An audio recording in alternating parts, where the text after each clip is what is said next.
Welcome back, guys, to another exciting episode of Let's Talk. Thank you for tuning in. And yeah, it's another interview on this political segment called Youth Vote. Yeah, Youth Vote. So, today we're joined by Councillor Nkamisa, who is from the DA. And for some of you who don't know the DA, I'm gonna give you the overview of the DA. So, the Democratic Alliance is the official opposition in South Africa and currently runs a Western Cape.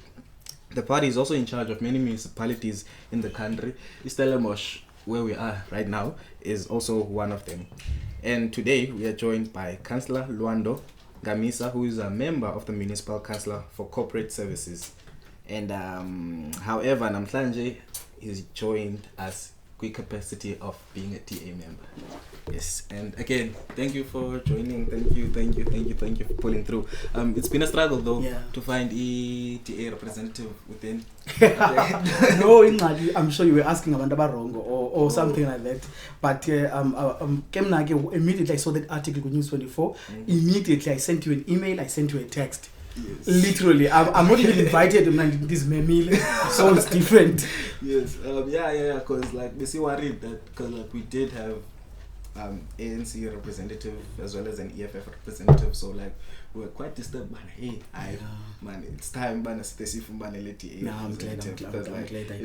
Top three. You even went on to find other representatives other than the top three, but we're glad that eventually this moment came. As they say, save the best for last. Okay. So yes, let's get into the interview. Tell us about yourself. There was language. It's closer kind of mixed. Yeah, anything. Okay. So Mnandi Eastern Cape. I was born East London, Mdantsane. Then abazali bam, my parents are from the former Transkei, Kucentane, and then party high school in East London, in a township school prior. Where I became because I used to be a student at Kemperson. Whenever I babus, where are you from? East London. Which school? I was don't waste your time because I went back to my so I was scholars calf. So what was I asked about? I Selborne and took a Selborne. And then I went to a forte, no funda paya. I was very lucky in the pass metric then the money passari, then the funda forte, then the agriculture paya. That's when I got involved with politics also. Even though when the Sukago family be involved with politics, but we never really involved. But in Kala we did the politics by forte. Then that's why Kala in 2016 zofunda. But ke yazi Stellenbosch kumnandi apha. So the planning ahambi ngoku ndiyaspana ndingumhlali kwaKala ya. Okay. So why the DA? You're the chap. Kala nje. Don't be waste time. Why the DA? But okay, mine is a little bit different from many people because, as I said, Bantu Eastern Cape. In the Eastern Cape, as you know, it's mostly run by the ANC and East London, which is a metropolitan also. Just like the story you were telling me earlier on about neighbors complaining about service delivery, we were all complaining by that service delivery. Hey, it leaves a lot to be desired. But because of we grew up in that kind of an ANC setting. We never really thought of what if we join opposition? What if we vote for opposition? That only happened when I went to Forte. Forte, that was around 2013 when I joined the DA there. Forte was led by Isasco, which is ANC aligned. I think they were in a fourth or third term. It was bad. They didn't care about students at all.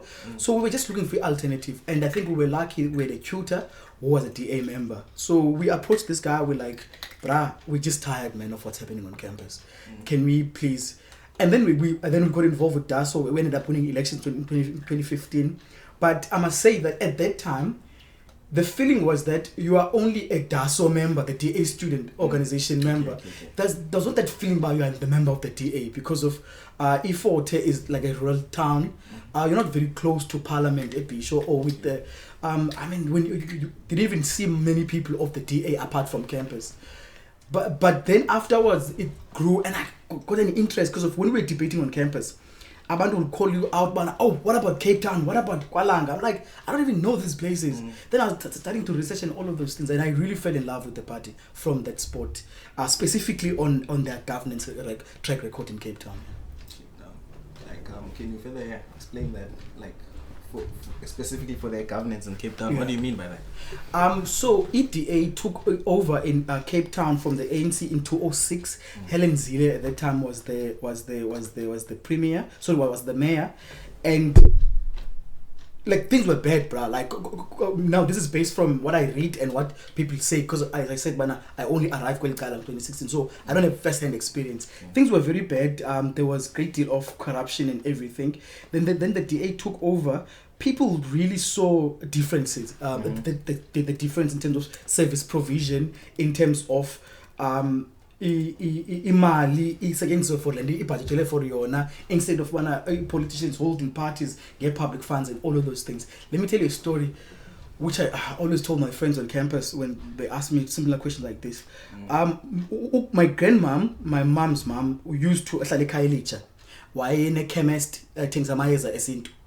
I remember, I think around that time, go June or something like that, I'm not sure when, either December, should be December 2005, ugodukile. Athi into man athi bana hey, I'm not sure bana ichemist yami ndizawuvumela bana ndi operate again. Then obviously we're asking why. Athi bana no, there's this Zille van Zyl woman who is apparently either is being elected or will be elected. Don't remember the story exactly. So abantu bathi bana bazabuyisa apartheid. So thina abantu bamnyama abalapha eKapa sizawuxoxela sibuyiswe e-Eastern Cape. I was like, I was sad, man. I was like, lo mntu i-breadwinner yasendlini yedwa, nguye yedwa i-breadwinner. So if uzayilose i-chemist yakhe, meaning bana thina abantu abaxhomekeke kuye, we will suffer. And I remember then wabuya ke waza eKapa. I remember one time a year or so after, we're having a similar conversation. I mean, la Zille van Zyl tell guy. Well, Helen Zille like how I see Zille van Zyl. And then she was telling, she had a total change of tune. But no, yes, bana, he refused collection on time go. Like contrary to what she was fearing, bana, no Zille van Zyl, if it comes to power, we operate and all of those things. So I'm just giving an anecdote of people's lived experiences, but we can go to metrics. Let's look at, for example, service delivery levels in the metro of the city of Cape Town. Let's compare it with Joburg. Let's compare it with NMB. Let's compare it with Buffalo City.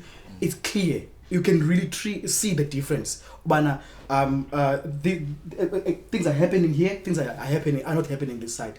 I know the question is going to be, but what about Khayelitsha? What about Gugulethu? What about KwaLanga? What about Enyanga? What about those places?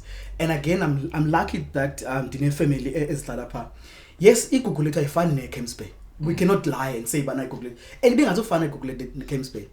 Camps Bay, full of millionaires who do many of their own development and are paying their rates and all of those things. While, for example, KwaLanga or Khayelitsha, because abantu indigents, get with free basic services kamaspala. If we make an example, for example, just take a statement say homeowner Khayelitsha, next statement say homeowner at Camps Bay.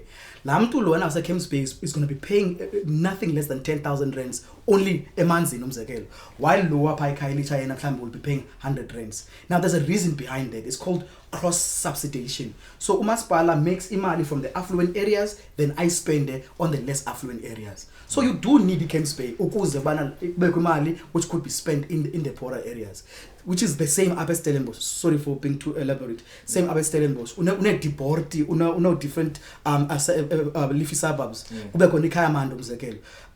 order umaspala at Stellenbosch to have imali to expand umbane enkanini needs imali the rates coming from these affluent areas. So there must be a lack in order for something to flow. No. As I'm calling it cross subsidization is that let's make example of household man. Let's say bana kukhona ukutya apha, and then okay, maybe I'll put a different example. I don't know how can I give a practical example where I'm trying to show ndo bana lo mntu kuba affordability level yakhe lona yena umuntu affluent can afford to pay 10,000 rand square rates. I'm giving an example. But lona umntu indigent or social grant cannot afford to pay rates above 500. As a result, umasipala uzamnika free basic services. Where does the municipality get the money to give those free basic services? From these affording residents or people. Isn't tax enough for the service delivery too? Oh man, I love that question. So sorry, please also Nande. I have a tendency of really giving long responses. Unkate if I'm being too long. Let me give you an example. This is how municipalities work. Umasipala ufumana a grant, right, from national government, but that grant is calculated in such a way that fiscal capacity, your ability to raise your own money. If Umasipala like Stellenbosch has an ability, let's for example, Stellenbosch municipality needs 2 billion rents to run a year, but Stellenbosch municipality has an ability of raising 1.5 billion. A provincial government or national government will only give a Stellenbosch municipality that gap, that grant. And as a grant is nazo, many of them are geared towards specific things. For example, it may be a grant of umbane, it may be a grant of izindlu, it may be a grant of izindlu. So it doesn't cover everything. As a result, Omaspala, there was an article I read recently, but Omaspala baninzi from places like Eastern Cape, Limpopo, but grants is national government. Now, that's not right. To give an example about that, let's make an example about we business owner yourself. We hand out zabantu the neighbors zako instead of selling your own products and making money and growing. Yeah, so yeah, that's how municipalities are run. So that's why you need to residents zako zikwazi ubhatala for services, those who are able to pay. But isn't that also because of the rich people that live kwezindawo, you know, like Stellenbosch, whereas in those places that you mentioned, man, it's not right corner. Abeko abantu abanjalo. Not necessary. Look, in the inequality South Africa, I think we are the most unequal country, unequal country in the world. In the inequality South Africa exists everywhere. One of the things I always try to cook is conversations of the DA versus ANC and everything. I always ask abantu bana, Western Cape, have you ever been to anywhere else apart from the Western Cape? Because if you can go to East London, there are suburbs in East London. There are Amachotyombe in East London. It's run by the ANC. But so existence existence inequality, it simply cannot be said because the DA doesn't care about poor people, which is contrary though, because if you look again the facts, how much money does the DA led city of Cape Town or even Stellenbosch or even other municipalities spend on the poorer areas? It's a lot. What do you then mean by that the DA doesn't care about poorer areas? So we need to be able to differentiate between inequality of South Africa, which is something we inherited from 94. Which now our responsibility as this generation is to undo that. But now when we have parties that are eating the little we have, instead of lamali, which example again about umbane, instead of imali isetyenziswe kwezinye indawo bana abantu babafaka umbane, abantu bayayitya imali, instead of bana imali isetyenziswe bana kubuild roads, instead of imali isetyenziswe bakubuild isikolo. There was a story I read, I think a year or so ago, about Eastern Cape, not a year ago, but previously. Kwizikolo zeDaka Eastern Cape ezininzi. Eastern Cape neLimpopo has the highest amount of math schools than anyone else. The Department of Education returned money back to national government, couldn't spend it. But kwizikolo zeDaka still. And then what will parents do? And rightfully so, food. But no man, there are better education outcomes at Western Cape. There are better employment outcomes at Western Cape. Let me rather, instead of let me rather go to the Western Cape, which I am one of those people. I left the Eastern Cape, Western Cape, and I'm flourishing. In a way. Okay, so like on to manifesto review. Yes. Let's give summary of the 7 pillars. Okay, in this business, 7 points of rescue, the rescue plan. Chief, clearly you've already done your research. So I had to print this little pamphlet, and I thought it was important. Okay. So the DA's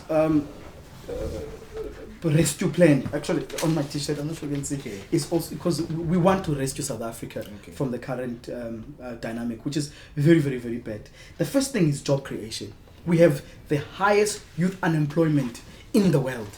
Like not in Africa, not in Southern Africa, in the world. So we have to create jobs. And if you look at many social ills, we have crime, gender-based violence, drug abuse, alcoholism, and all of those things. You can tie them back to the lack of a job. Premier Alan Winde has a saying that the best bulletproof for murder is a job. in umuntu osebenzayo, number one, personally has his self-worth. When you come home tired, coming from work, there's a feeling of, oh, I'm doing something, even if I'm not money enough. Purposeful. You feel that purpose. Yeah. And so, hence, the first point of call the DA wants to focus on, it is to create jobs. Then the second part is that you can't create jobs if there's load shedding. You can't create jobs if there's no water. How will businesses operate? And the DA is different from other political parties.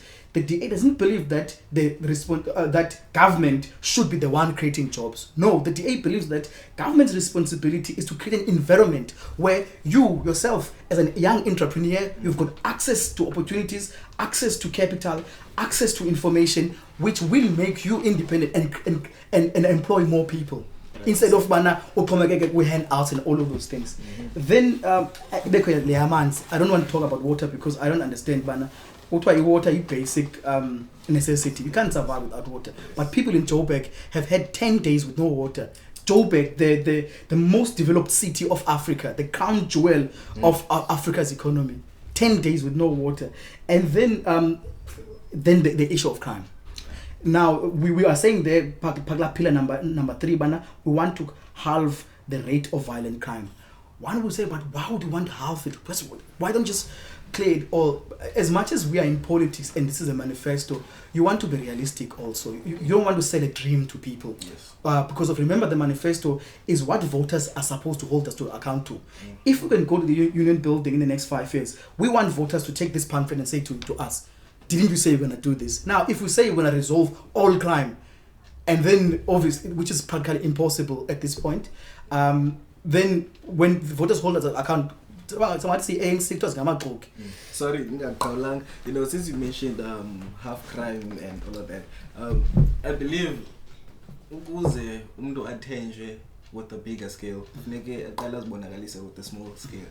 You know, like now I'm gonna refer to Imenenberg. I'm a Cape Flats. Like, how is that? Like, it is believed that you are struggling there. You know, so like, how are you sorting that out in order to be trustworthy enough to have crime nationally and all that? Again, not that I'm running away, but I want us to use examples of Indawas Lalagoso, Ikayamandi, Neclotisville. In Clotisville, as you may know, we do have a problem of gang-related violence and all of those things. Now, I want you to look at what has been done.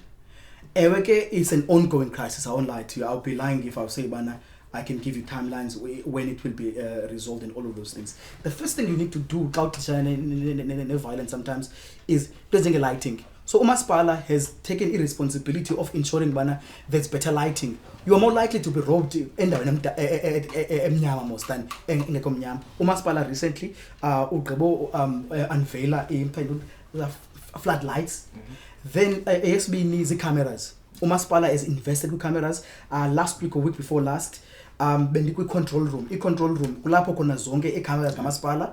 Zikhoyo. I remember the person was showing us. Besibonisa indawo ezi different. Okay, iKayamandi lena, or clinic lena, or lena indawo ethile, long strat lena, and all of those things. Now that helps. So umzekelo xa kukho shooting, you can quickly see and then send inform SAPS and also send law enforcement. So yes. Interior gang related crime is a problem, but there's a lot that has been done, and I wish it was possible, but if we could just see if as the interventions the DA has done in the Western Cape were not introduced, how much crime levels would have been there. For example, we have a program in specifically in the city of Cape Town. It's called Leap Office. Now, Leap Office is 1,000 people. These people are trained by the city and the province. They work with SAPS. And all of those things. Because of ingxaki esinayo Western Cape enkulu, amapolisa ambalwa compared to abantu. Let's make an example about Kayamandi. Police station yaseKayamandi la tyotyombe pheasants. I mean, guys, I was by car washing this Saturday. The jungle like tyotyombe guys. Even not so zatomba suke zichepu. Abantu abako serious ngecrime aba. So zinto zenjalo. Imagine into zenjalo bra. So and irresponsibility ka national government leyo. So instead of EDA apha Western Cape itibana no, that's national government's responsibility. They've come up with plans like the LEAP program, like law enforcement, like as cameras, like better lighting and all of those things, in order to try to mitigate this challenge. hear that. Because like the other day, Mandi colors on. Because like, there was an incident whereby then go Safone and Lukamani police station and they told us our cause event. Yeah. Police station, Kele. My dog. And I was like struggling to understand. Then we had to resort to Ustela municipality. As much as it took a bit of time, but like arrival did eventually come through. Yeah. But like, the DA difference, eh? The The DA difference. Okay, let me just finish up. Yes. Then number 4 is to abolish Cllr deployment. And I really want to ask you a question. What is your view on Cllr deployment? Or do you understand about Cllr deployment? And also, what's your view? The reason I'm asking this is that Abantu seem to be dismissive about Cllr deployment. What's your view, Ena? What is that? As a young person, Cllr deployment, Lwando ANC yenza into bana xa kuqashwa abantu, even if abantu abaqashwa kwi-ANC but baqashwa kumasipala, funeka banyulwe okanye ba-approve i-ANC kwi-structure esithile phaa kwi-ANC. Umzekelo apha kweza SOEs like kwe-Eskom nobani umntu before be-CEO funeka a-approve phaya.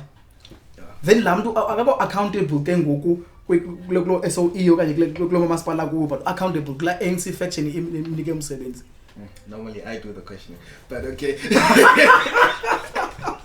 No, okay, sorry for that. Sorry for that. It doesn't make sense, because like for any process now, and I think it's a loophole for corruption to take Exactly. place. Exactly. Yeah. Umzekelo nzawuthi kuwe bana xa interview ndike nje yam ndakufaka apha ne kwamasipala wena konqala jonga ke mfethu ndifuna inkomo. And we've seen these things happening across South Africa. Uyabona umuntu ngokufuneka abhatala kickbacks and everything because of Lwando umzamele umsebenzi and all of those things. That's why the DA believes, not only the DA, some other parties, but the DA is adamant on this part, is that there should be a separation between party and state. Like I am a DA councillor, so I'm a DA councillor. But when I'm in the municipality, I should not say, Bana, because of you're not a member of the DA, I will not listen to your needs. Or because of interviews, ANC, you'll never get a job. Wow. It should not be like that. It should be about your ability to do the job. So the DA wants to abolish that policy, which is called Cllr deployment policy. And then the number 5 is to lift 6 million people out of poverty. I'll just rush through them. And then number 6 is to triple the number of grade 4 learners who can read for a meaning. That is important. Yes. That is important. That little girl there, who's 5 years old, if she can do grade 4 and can't read for a meaning, that will set her behind for a long time. Even if I were to do grade 12, but she will always be lacking. The ability to read is probably the most important educational capacity of a person. Not only for your maths or whatsoever, but just to read for your meaning. Should be basic. And as you see in the stats, a high number of our grade 4s in South Africa can't read for a meaning. That person, remember, if you're doing grade 4, you've been to grade R. You've been in the system for 5 years. For 5 full years you've been going to school, but you can't read for a meaning. So our education system, unfortunately, is failing there. So I want to focus on that. And then the last part is to ensure quality healthcare for all, irrespective of economic status. What does that mean? Now, if you look at it, let's look at anyone actually. If you really want your loved one to get better healthcare, you have to send them to private hospitals. Yes. You can't send them to public hospitals because siyayazi bimpatho injani.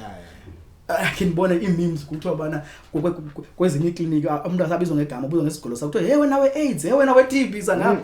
And I know the joke leyo, but i-treatment yabantu bakuthi kwi-public hospitals imbi, but laa mntu i-pensioner kanye i-social grant beneficiary akanayo imali yokwakwa-clicks, udependent apha kekliniki. That goes for all public services, most public services, And we saw with COVID the importance of healthcare.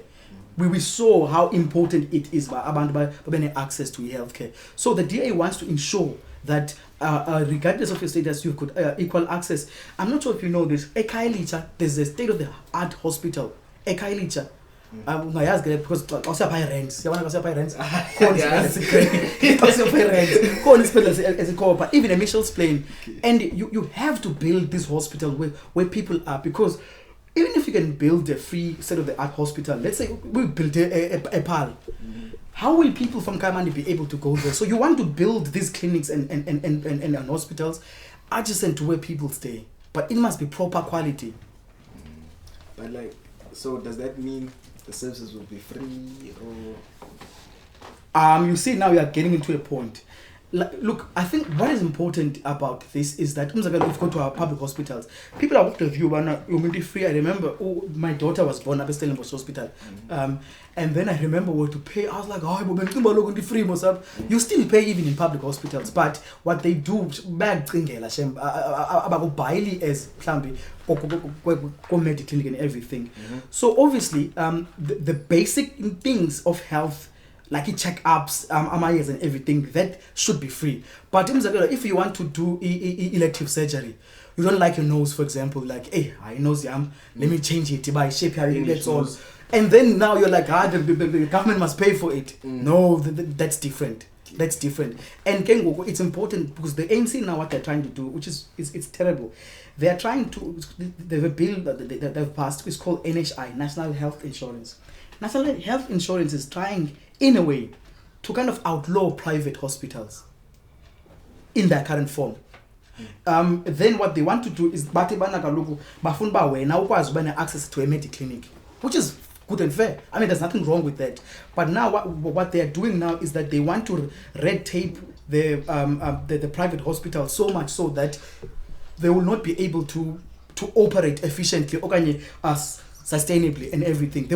And that's going to be a huge problem because of the reason why abantu are going to our private hospitals. Public hospitals. Now, if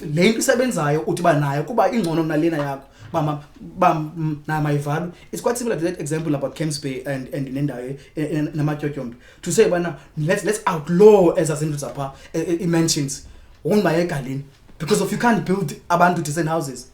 So it's one of those things that the TA wants to focus in, and I really, really do hope that we'll be able to get through. Okay. Just back to number 6, really. So, like, how do you plan to do that? Like triple the number of grade 4 learners who can read for me. This one is going to be contentious because I've got friends who are teachers, and if they can see this video, they will probably hate me.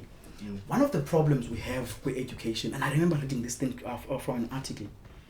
If you look at the amount of money in South Africa dedicated to Department of Education from 94, it has been increasing steadily. If you look at the current budget of South Africa, education expenditure is one of the biggest cost points. Like imali is spend on education, but ayiye abantwaneni la mali iya kwezinye izinto as unnecessary. Enye ingxaki esinayo into bana ukhona isathu union leyo teacher.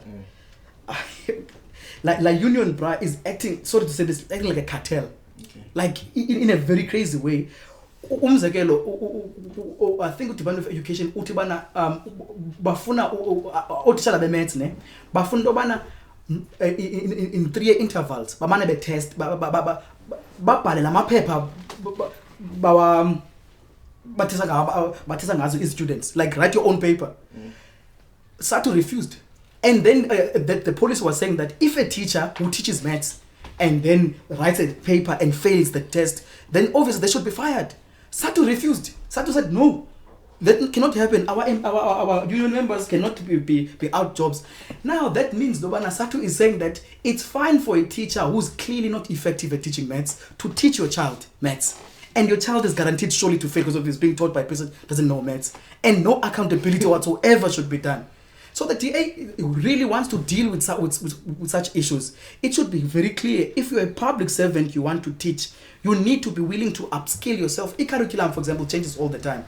You need to go and upskill yourself as a teacher.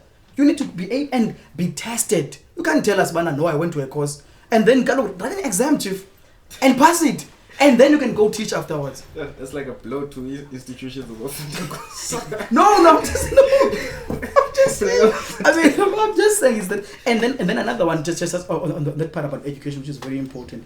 If you look at the lab budget card, Department of Education, if you can analyze it, you will see a bulk is not going to schools. A bulk is administrative. The conferences, the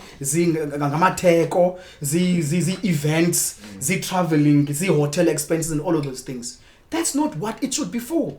It should be spent on each student. There should be a guarantee for. Let's make an example. There are 10 million students in South Africa, and then we have a budget of, let's say, 10 million also. Then we are saying, each student is guaranteed this amount of money. Each student must get an equivalent of this amount of money. The quality of the books, the quality of the classroom, the quality of the scholar transport, the quality of the food, all of those things that a child needs in order to learn. Imali is supposed to go to those people, not to be going to us fat cats. No, man, it's wrong. So, what is the conducive environment for e-job creation, even at municipal level? I want to give you an example. I wish I can give you a very simple example. Okay, let's say two hypothetics. You are in the Royal Eastern Cape, where I was born, you were gifted at car mechanics. No man, lento yesikolo lena bandiyo mhlawumbe gqoba matric lento ba isikolo bona ndihambe ndiyofunda ayonto yam I'm gifted ngezandla. Ufuna uvula i-company, ufuna register. Because of ucendane umzekelo as the offices kasaz, you will have to go and get it tax East London, which is probably 300 kilometers away. You all of those red tapes, the compliances and everything. That's the reason why abantu abaninzi are choosing informal sector than informal sector, because of it's just impossible. All of these dots you must tick and all of those things. So the DA is saying this. Let us have one-stop shop for SMEs, small, medium companies. If ufuna a license of trading, should get it there. If ufuna a permit of yamanzi, should get it there. If ufuna a permit yombana, should get it there. If ufuna a tax clearance, should get it there. All of the things that you need to open and run a business efficiently should be in one-stop shop. Not this thing, ukale Belleville, pume Belleville, you Paul, Cape Town, you Somerset West. Imagine, how will you be able to run a business? How will you be able to even operate a business if you must run through hoops and loops? So what the DA is saying in terms of creating a conducive environment is that let's try our level best. And in the also number 4, when it comes to SMEs, access to funding. You see, you can have the best idea, you can have the best mentality if they don't have capital in the business to start and to continue.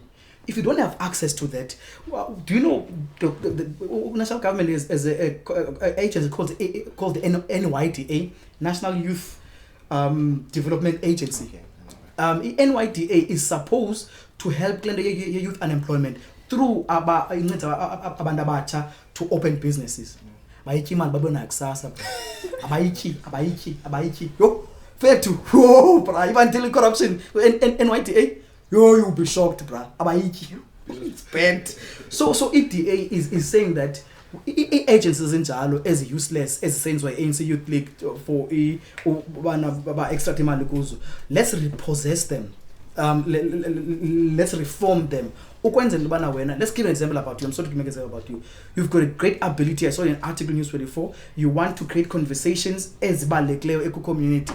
You should be able to write an email to NYDA with a business plan. But now I've got this dream of improve the community about knowledge, about the political engagement, about the active citizenship and everything.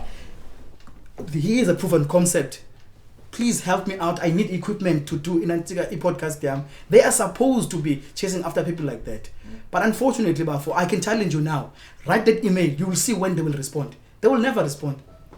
That's a challenge. Secretary, I hope you're taking notes. Anyway, I think you answered what you mean getting rid of red tapes for job seekers. And then, so doesn't privatization equal to more expenses to consumers? Isn't it selling off the country? Santa Maria. In the privatization. Inzima in that sense. And I've heard many people saying these things online. But no, if in private hands, it means it's about exclusive. Abandaba poor will not be able to afford that and all of those things. Can I give you an example of a company which used to be state-owned but now is private? Telkom. You may be a little bit younger to know Telkom. Telkom used to be like Eskom. Telkom used to be useless, Chief. Very, very useless in the late 90s and early 2000s. Then what happened is that the national government said, okay, guys, let's get a partner. Then they sold, I think if I remember correctly, they sold either 49% of Telkom to a private equity partner. Telkom Gogo is competing with the best mobile network companies, or Vodacom, or MTN, or Cell C, and is punching above its weight. You know why? If a company is private owned, you cannot be wasteful. You cannot, and it checks and balances zininzi. Le mali kaloku lena we supposed to get salaries from. But when imali kaRhulumente man mali yabahlali le. Awugo to bahlalini bathi bashaya ngebrand, bashaya ngeBN, begrand. But if a company is led like Telkom Kanje, there's a great deal of accountability. There's a great deal of innovation, because now we are going to as a worker of the company. If the company's revenue increases, you have a chance to a bonus. So now there's an incentive for you to think out of the box to improve the company. If, as we see across South Africa in many municipalities, abantu who are just coming to the office just to clock and they don't care about what they've done because of the way your job is. In the office in car, are there KPIs? How many? If call center, how many residents calls have you taken? How many emails have you answered about service delivery? What is the response rate from the other directors and all of those things? So that's what the problem is sometimes with the bloated state agencies. Now, when you privatize some aspects, and now one has to be creative on privatizing. Let's give an example. For a sovereignty of your country, you can't, for example, privatize your army. It's simple. So when you're talking about privatizing, there are some aspects you can privatize, but there are some you can't privatize. But another example of public versus private, I want to give you. Let's look at universities or even TVETs. The most prestigious universities are actually public and not private. I don't want to make an example because we're belittling people about something like that. Compared to a Poland, for example, or and all of those things. So we need to be clear and sober about this thing of privatization, which I think goes to a point which is I think this podcast is all about, is let's try our level best to be informed. Social media sometimes, unfortunately, because of can just do a tweet of just so many characters. I agree with this person. We need to be able to get a tweet or a TikTok video, go to your computer or your phone, research these things, and information is there. We've got ChatGPT now. You can literally go to ChatGPT and search this thing, and then you get all information. And then you look on across the world, for example, all developed countries, they have privatized part of their state offering in order to ensure efficiency. Oh, okay. Fair enough. So what's your party's take on land expropriation? Without compensation. Exactly. Number one, we are of the view that it's unconstitutional. Number two, we are of the view that it will destroy South Africa's economy, not only agriculture economy, but the rest of South Africa's economy. I did tell you by training I'm an agriculture economist. I did my agriculture at Forte even here at Stellenbosch. Agriculture is a very capital intense industry. Many farmers, when they farm, they go to banks and ask for a loan. Then the loan, the farm itself is used as a collateral. Right?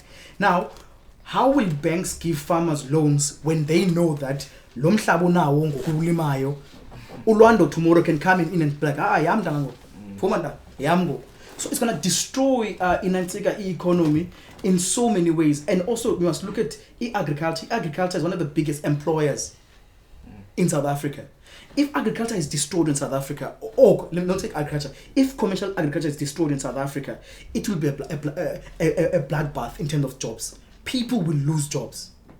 And then what will happen also, food prices. We're dealing with inflation now. Because we'll be importing maize now from Brazil. So now, maize, instead of it coming from Bloemfontein, it's going to come from Brazil via port. Umili lowe papa wako will be times 2. Now, the land question is important. And I think that one needs to look at that, okay, there's a need for redress and all of those things. But at the same time, look at the impact, the broader society impact. Are you willing to starve South Africa, the rest of South Africa, simply because of you are saying that I just want to get a piece of land? Let everyone starve because of I just want to see farmers, black farmers driving tractors and wearing those khaki shorts. But I don't care if people starve. Zimbabwe did this thing. Zimbabwe did exactly this thing. I remember when we were at Fort Again, we were doing a study about Zimbabwe land reform. Did exactly this. Zimbabwe is not even out of that now. Because of there is a need for land reform. That's why land reform be part of the constitution. The constitution itself was mandating that let's have land reform. Let's redress. Lastly, on land reform, do you know the province? Obviously, you already know the province with the most successful land reform in South Africa. It's Western Cape. The minister of agriculture in the Western Cape, Dr. Ivan Meyer, was in the municipality a few weeks back. He was giving us this report. The most successful land reform program in South Africa is in the Western Cape. Wow. You can reform land. Stellenbosch municipality just gave 4 black people of color, black farmers land just last month. You can do land reform, but it must be done sustainably. And remember, Ababantu, farmer, you need to equip them, skill them, and everything. Let's take these people to Poland College, Elsenberg College. Let's train them. Let's take them to farms. Let them work 5 years and everything, shadowing the farmer there. And then because of government owns so much land that is lying idle. Then let's give them that land. That is a sustainable way of doing land reform.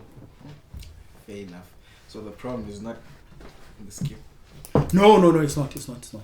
In my view, okay? I'm not going to hear me. In my view, it's not. Yeah. Okay. But like, doesn't it bother you though, in a way, that the minor race is the majority owners of the land in our country? This guy is going to controversial topics. Does it not bother you? Oh man, I'm trying to do my best, and I don't want to give you a political answer. Does it not bother you? I don't think the word will be bother. In the end, again, what you want here is that you've got this cake. In this cake, so because it's small, only few people are eating. Now, some of our colleagues from the opposition are saying that let's cut the cake and give it only to these people because they've never eaten before. Now, what many people are saying, what sensible people, let's create a bigger cake to ensure that everyone has equal access to the cake instead of us fighting over breadcrumbs. Because after pay, what will happen? Because of this is our pelango. So this is how I see the economy. We need to expand the access to economic opportunities to all of our people. That's just my view. Because if you look at the past, a lot of bad things happened, which I think everyone condemns. I don't think there's anyone who's sensible cannot condemn what happened in the past. In terms of abantu prevent access to opportunities. Even the way Kayamandi was built, the history of Kayamandi, when you learn about it, it was not built by abantu Kayamandi, but by part in town. They were simply come to be cheap labor for the development of East Stellenbosch and all of those things. That has happened. And even if one can be angry, that has happened. But now, what should we do, men, you young people? Let's ensure the past does not repeat itself. Let's ensure the person who was the oppressor doesn't become oppressed now. Because when we were fighting, or our parents were fighting oppression, they were not saying that, let's change the master. They were saying that oppression is wrong. No one should be oppressed. But some of our colleagues opposite the aisle, it seems as if they're saying that, let the person who was privileged before be unprivileged now. How will that make anyone better? Yeah. It's a zero-sum game. I totally understand. As we conclude, so can you give us like a short answer on this question. So, like, what does your party hope to achieve through multi-charter? Are you already conceding defeat? What defeat? We're winning, Chief. What do you mean? Come on. What defeat?